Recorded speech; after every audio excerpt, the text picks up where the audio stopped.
Assalamualaikum warahmatullahi wabarakatuh. Di video hari ini gue pengen sharing pengalaman pribadi gue dari awal pertama kali di Jepang, masa karantina, terus sampai hari pertama kerja di Jepang. Jadi kita awal mulai dari bandara ya. Jadi ketika di bandara Jepang itu kita dijemput sama orang perusahaan. Dia itu adiknya direktur perusahaan yang sekarang sebagai atasan kita di lapangan. Kita biasanya sebutnya itu buco, atau bahasa Indonesianya itu kayak wakil direksi gitulah. Kita dianterin ke apartemen. Setelah sampai dijelasin banyak hal kayak yang di video gua sebelumnya, yang room tour itu dia ngejelasin tuh awalnya. Terus gue share informasinya ke kalian. Selain barang, ada beberapa makanan juga yang disiapin sama orang perusahaan tersebut. Dan saat itu ada sedikit cerita yang bunyinya kayak gini nih. Pas dia ngebahas tentang makanan, gue bilang kita nggak makan babi. Terus ketika gitu dia kaget ngomong, kenapa? Terus gue bilang karena agama kita Islam dan kita tidak diperbolehkan makan babi. Terus dia bilang, apa semua orang Indonesia kayak begitu? Gue jawabnya itu enggak semua orang Indonesia muslim. Ada beberapa agama di Indonesia dan peraturannya itu beda-beda. Terus dia ngomong, oh karena Tuhan kalian itu babi ya? Mungkin di sini dia itu berpikiran kayak orang Hindu yang nggak makan sapi karena Tuhannya itu sapi. Gua awalnya itu jawab iya aja lagi. Tapi setelah 3 detik gue cerna lagi, langsung gue bilang bukan, Tuhan saya tuh bukan babi. Terus dia masih penasaran gitu kan, kenapa dilarang coba? Gue bilang aja Tuhan saya punya aturannya sendiri, dan salah satunya itu tidak memperbolehkan makan babi, makanya saya tidak makan. Dia juga tidak memperbolehkan kita minum bir, alkohol, sake. Dan dia langsung mukanya makin kaget lagi. Gue lanjutin, tapi cola, kopi, teh boleh kok. Terus juga kita ada aturan sembahyang juga, setiap hari itu 5 kali. Dia masih kepo nih, nanya, mungkin karena masih penasaran ya. Terus Tuhannya apa? Gue bingung kalau misalkan ditanya kayak gini dadakan nih. Dengan ilmu bahasa gue yang minim, akhirnya bilang Tuhan saya namanya Allah, dia sekarang ada di atas langit. Respon dia tuh masih gak percaya gitu, dan kayaknya masih banyak yang mau ditanyain sih, cuma karena udah pagi ya. Habis itu dia responnya kayak gini, oh gitu ya, menarik ya. Kita habis itu lanjut ke pembahasan tentang makanan-makanan dan cara buat makanannya. Setelah itu kita juga cekin makanan yang ada babinya. Ternyata banyak banget yang ada babinya. Pop mie Jepang yang terkenal pun dibeliin 1 kardus sama dia. Setelah sudah selesai ngebahas tentang makanan, gue nanya rumahnya jauh gak dari sini? Dia bilang tuh dari sini sekitar 1 jam naik mobil coy. Kan di sini dekat sama perusahaan gue ya, cuman 10 menit kalau naik sepeda. Mungkin kalau mobil cuma 5 menit. Terus gue nanya, hari ini kan hari Selasa ya, apa nanti juga masuk gitu dia? Dia jawab masuk seperti biasa jam 8. Di saat itu gue kaget coy. Woi sekarang udah jam 2 pagi.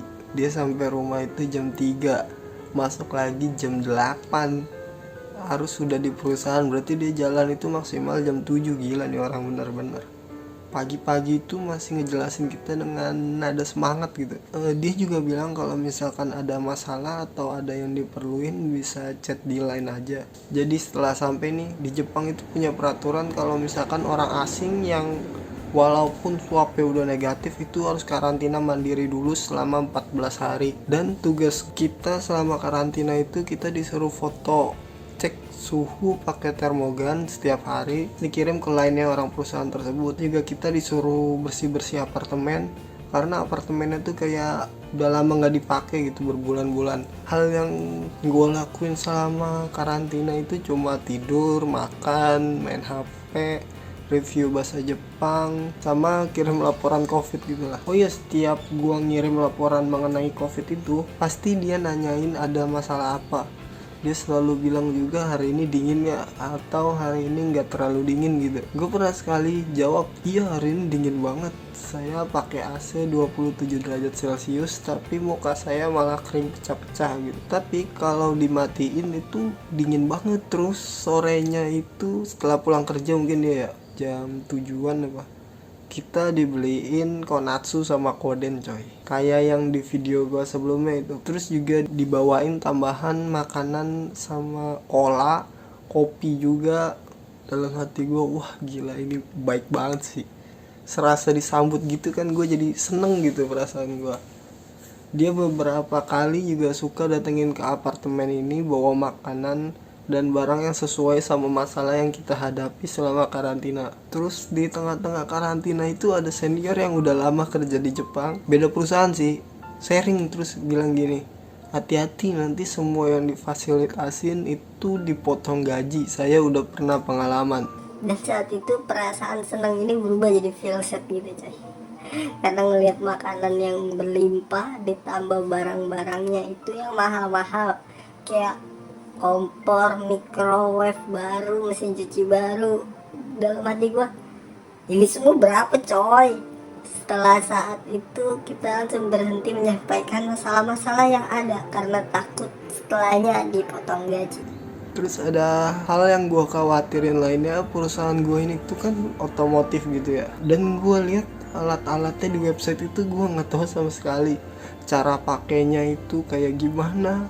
Gue cuma pernah ngelihat mesin CNC bubut itu ketika gue magang doang. Itu pun gue cuma lihat doang ya, orang kerja. Gue nggak nyentuh sama sekali. Di hari terakhir karantina, jadi besoknya udah mau masuk kerja hari pertama nih. Kita bingung mau pakai baju apa coy. Dan di hari itu gue nggak bisa tidur sampai jam 2:30. Karena banyak banget yang dikhawatirin sama diri gue gitu. Gue khawatir bahasa Jepang gue ini kan grade-nya itu yang paling bawah ya. Jadi tes yang pernah gue ikutin itu namanya J-test. Di J-test itu ada grade A sampai G, dan grade A itu mungkin setara sama N1, grade F itu setara sama N5, dan grade G itu bahasa Jepang dasar. Nah, gua itu dapat grade G coy, yang paling bawah. Dimana nilai gua itu kurang 3 soal lagi baru masuk grade F. Itu gua kesel parah pas lihat pengumumannya. Dan kalau gua nggak bisa bahasa Jepang, terus nanti kalau misalkan dijelasin masalah mesin pakai bahasa Jepang, gua pun nggak tahu artinya apa gitu kan. Terus gua juga khawatir sholatnya gimana ya buat asar, karena asar di sini itu dari jam 2:30, maghrib jam 5. Gua khawatir banget, takut gak dapet sholat asar. Jadi selain gua khawatir potong gaji, kedua ilmu gua kurang, 3 bahasa Jepang gua kurang, 4 sholat pas kerja ntar kayak gimana, itu gua masih kepikiran gitu pas sehari sebelum mau kerja. Oh ya, satu lagi yang paling gua khawatirin itu, jadi kan perusahaan gua ini perusahaan multinasional jatuhnya. Ada orang Jepang, ada orang Brazil, Vietnam, sama gua jadi orang Indonesia pertama yang kerja di sana. Gua khawatir aja gitu ada pergesekan kan antara negara lain sama kita orang Indonesia, karena mereka merasa disingkirkan gitulah. Jadi kayak kurang akur gitu sih, takutnya gua. Terus katanya kalau kerja kita itu bagus, nanti akan mau manggil orang Indonesia lagi coy. Beban yang dipanggul itu makin berat, jatuhnya kayak bawa nama baik negara gitu ya kan. Terus di hari pertama kerja kita dijemput pakai mobil jam 9 lewat sama orang perusahaannya. Di sini baru tahu ternyata orang Jepang bisa telat juga gitu, nggak sesuai sama waktu janjiannya. Ternyata mereka masih manusia juga lah. Dan akhirnya baju yang gue pakai pun atasan kemeja abu-abu dengan garis-garis vertikal kayak gini, warna hitam, dan bawahannya itu celana abu-abu tua. Pas di jalan kita ditunjukin jalan-jalannya dan disuruh ngingetin jalannya juga. Ketika sampai perusahaan, gue langsung sedikit kaget gitu kan. Soalnya pabriknya itu ukuran luasnya nggak segede luas pabrik di tempat kerja gue yang lama. Profil perusahaan kita itu perusahaan milik keluarga, ada 2 lokasi. Dari satu lokasi ke lokasi lainnya itu cuman jaraknya 400 meter, termasuk masuknya itu di bidang manufacturing. Produknya itu dipakai buat semikonduktor, valve device, sama space rocket. Kalau dilihat di berita-berita ya, prestasi terbaik yang pernah dicapai sama perusahaan gua itu pemilik pertamanya mungkin ayahnya direktur utama sekarang kali ya. Beberapa kali ngelas tangki buat bahan bakar roket luar angkasa. Terus sampai dapat award gitu dari pemerintahan Osaka. Ya bisa dibayangin aja kalau misalkan ngelas di laut aja bayarannya mahal banget karena tingkat kesulitannya yang di dalam air, apalagi ini ngelas yang kesulitannya buat nembus ozon gitu kan. Ya gua ngebayangin aja gak ngerti lah. Dengan cara mempertahankan bahan bakar terjaga suhunya dengan mengurangi adanya pergesekan saat lewat ozon, gue bayangin aja udah susah gitu. Terus juga ini menyangkut nyawa orang banyak dan pastinya proyek gede juga kan. Seperti yang gue bilang tadi, pekerjanya itu di sini dari banyak negara. Ada orang Jepang, ada orang Brazil, ada orang Vietnam, sekarang nambah orang Indonesia. Setelah masuk, kita dianterin ke ruang tempat baju gitu. Jadi kita disuruh langsung coba seragam kerjanya, dapat kaos kerja, terus kayak jaket luaran outer gitu sama celana. Karena nggak dikasih sepatu, gue nanya sepatunya apa, yang sepatu cats gue pakai ini boleh.